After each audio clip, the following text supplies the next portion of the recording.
সাধারণ সম্পাদক রাজীব হাসান উপস্থিত রয়েছেন।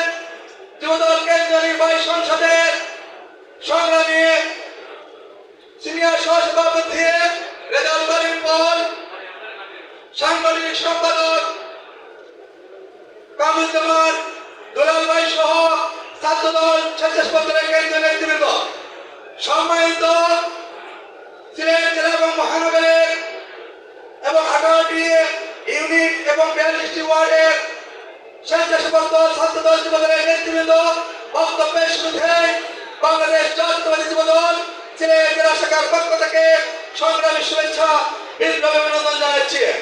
সংগ্রামী উপস্থিতি, আপনারা নিশ্চয় অবগত রয়েছেন বিগত 17টি বছর যাবৎ বাংলাদেশ জাতীয়তাবাদী দল বিএনপির পাশাপাশি তার অঙ্গ সহযোগী সংগঠন যুবদল, স্বেচ্ছাসেবক দল, ছাত্রদল কিভাবে এই পেশিবাদী সরকারের বিরুদ্ধে, এই পেশিবাদী সরকারের উস্কানি করে, এই পেশিবাদী সরকারের জীবনে ছাত্রদের, স্বেচ্ছাসেবক লীগ, পুলিশ লীগের অত্যাচার, নির্যাতনে নিপীড়িত হয়েছিল।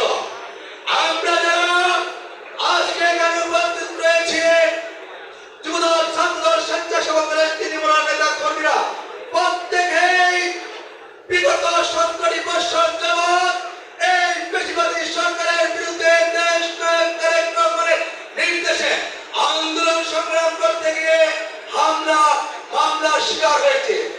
আমরা অনেকেই দীর্ঘদিন বারবার কারাবরণ করেছি, বারবার নির্যাতিত হয়েছি, রিমান্ডে গিয়ে অত্যাচারিত হয়েছে।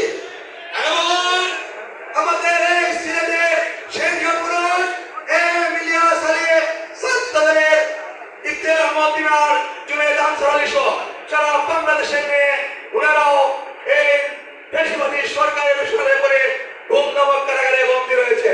আমরা এই অন্তর্বর্তীকালীন সরকারের কাছে জানতে চাই, আমাদের নেতৃবৃন্দরা কোথায় রয়েছেন, কেমন রয়েছেন, এবং আমরা তাদের আজকের এই সভা থেকে সন্ধানের দাবি জানাই।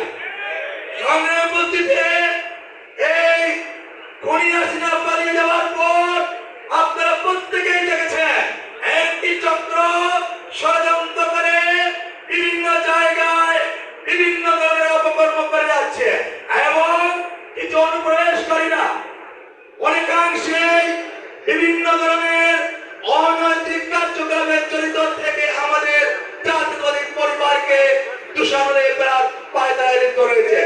আমরা যুবদল, ছাত্রদল, স্বেচ্ছাসেবক দল বিগত দিনে যেভাবে হাতে হাত, কাঁধে কাঁধ মিলিয়ে আন্দোলন সংগ্রাম করেছে, আমার বিশ্বাস ইনশাআল্লাহ আগামী দিনে